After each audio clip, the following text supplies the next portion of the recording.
আজি আলোচনা কৰিম চোৱা কি কি ইছলিয়ে আৰু ইছিলিয়ে এইকেইটাৰ মাজত কি পাৰ্থক্য আছে কি আৰু কি বুজিছানে এই কিটো আমি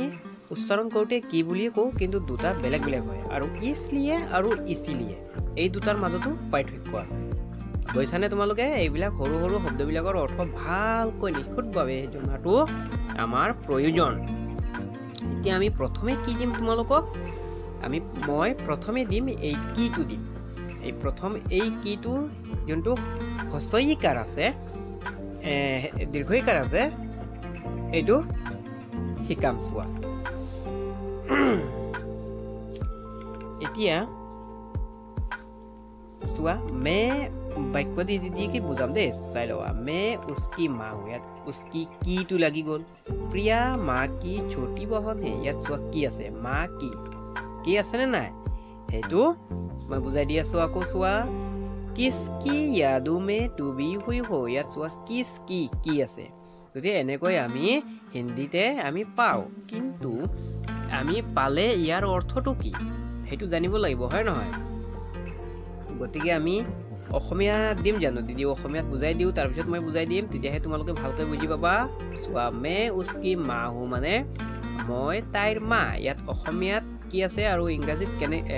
হিন্দীত কেনেকৈ হয় হেতু কথা মই বুজাই দিম হেবে অসমীয়াত বুজাই দি আছো দেই চোৱা প্ৰিয়া মাৰ সৰু ভন্টি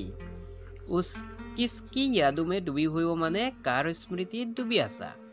বুজি পাইছানে ইংৰাজীত ইয়াৰ অৰ্থটো ইংৰাজীটো বুজাই দিও যাতে ক্লিয়াৰলি তোমালোকে বুজি পোৱা চোৱা I am her mother এক নম্বৰটো আৰু দুই নম্বৰটোত কি দিছিলো প্ৰিয়া মা কি ছোটি বহন হে মানে ইংৰাজীত Priya is lower sister of mother আৰু নেক্সটটো হৈ গ'ল whose memories are immersed in ইমানেই বুজি পাইছানে গতিকে এতিয়া ইয়াত চোৱা কি আছে মই ৰঙা হেৰিৰে দাগ দিছো এই কিটো আমি অসমীয়াত আহিলে এই কিটো কত কি হৈ গ'ল তাইৰ লগত লাগি গ'ল তাইৰ মানে আমি কি পালো ইংৰাজীত ঠিক তেনেকৈ চোৱা I am her এই হাৰটো হার আছে না এইটো হল গৈ এইটো মইছো এইটো হল গৈ সেই কিটো ঠিক তেনেকৈ দুই নম্বৰত কি দিছিলো প্ৰিয়া মা কি ছোটি বহন হে ইয়া চোৱা মা কি আছে নাই কি এই কিটো আমি ক'ত পালো অসমীয়াত কি হৈ গ'ল এই কিটো চোৱা সকলোতে আছে কথাকেইটা কিসকি यादों में डूबी हुई हो মানে ইয়াতো কিসকি কি লাগি আছে মা কি লাগি আছে ঠিক তেনেকৈ আমি অসমীয়াটো প্ৰিয়া মাৰ সৰু ভন্টি মাৰ ৰ আছে মাৰ গতিকে তোমালোকে নিশ্চয় বুজি পালা চাগে যোনে বেছি চতুৰ বুজি পাব গতিকে কি মানে আমি কি পালো কি মানে হল গৈ অসমীয়াত ৰ বুলি কোৱা হয় বুজি পাইছানে যেনে তাইৰ বুলি কোৱাৰ লগে লগে তাইৰ ৰ আছে ইয়াত কি হৈছে তাই যোগ ৰ তাইৰ হৈ গ'ল যেনে মই লিখি দিছো চোৱা তাই যোগ ৰ আছে যুক্তাক্ষৰত ভাঙিলে আমি এনেদৰে পাও তাই যোগ ৰ মানে তাইৰ ঠিক তেনেকৈ ইয়াত দিছে চোৱা তাই মোৰ ভন্টি মোৰ মই যোগ ৰ মোৰ সেই ৰটো মানে হ'লগৈ কি এতিয়া আমি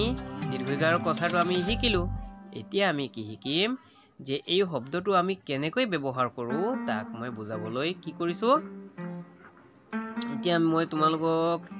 এইটো নহয় এতিয়া এইটোৱে শিকাই দিওঁ তাৰ পিছতে কথাকেইটা দুটাৰ মাজত পাৰ্থক্যটো মই বুজাম দেই চোৱা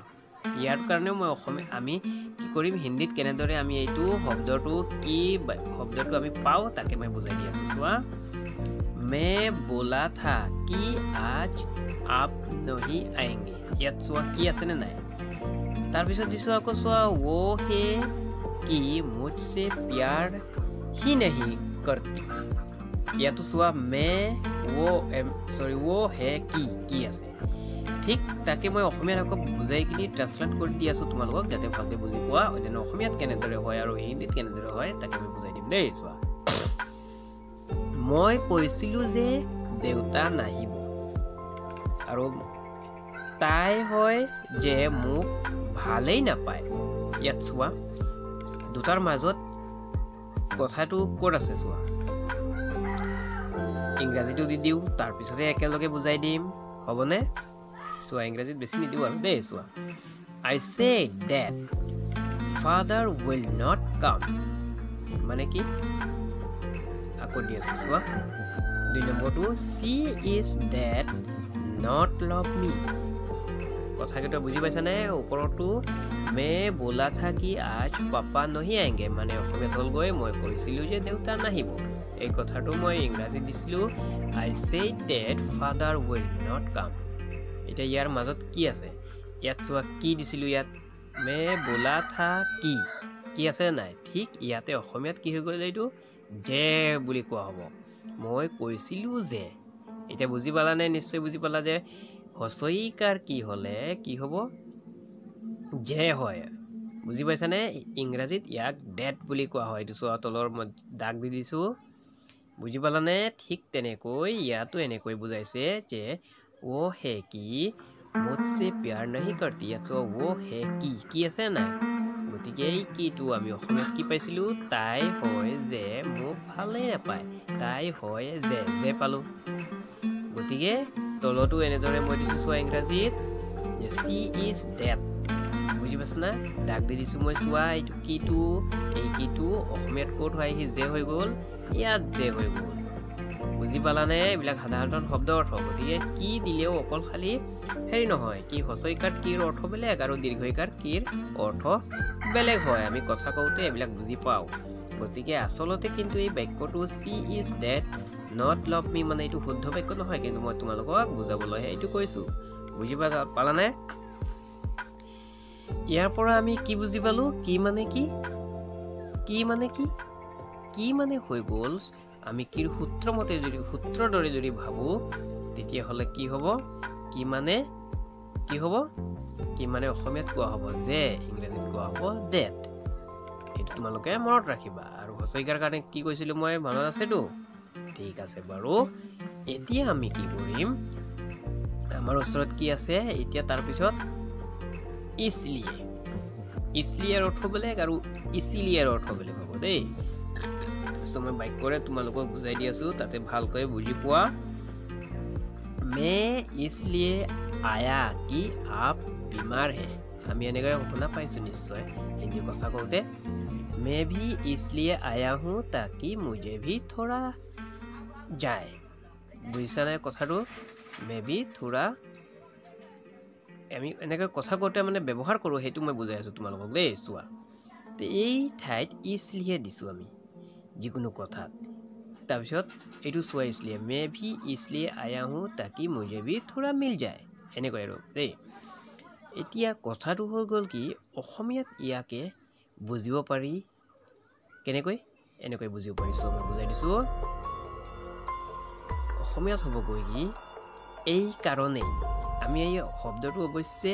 এই শব্দটো আমি অসমীয়াটো ইমান ব্যৱহাৰ নকৰো ইয়াৰ হলনি আমি ব্যৱহাৰ কৰো কি আমি ইয়াৰ হলনি ব্যৱহাৰ কৰো এই কাৰণেই নকওঁ আমি কিবা এটা কথা কওঁতে আমি কওঁ নহয় কি ব্যৱহাৰ কৰো সেই কাৰণে ব্যৱহাৰ কৰো আমি লিখি দিছো মই চোৱা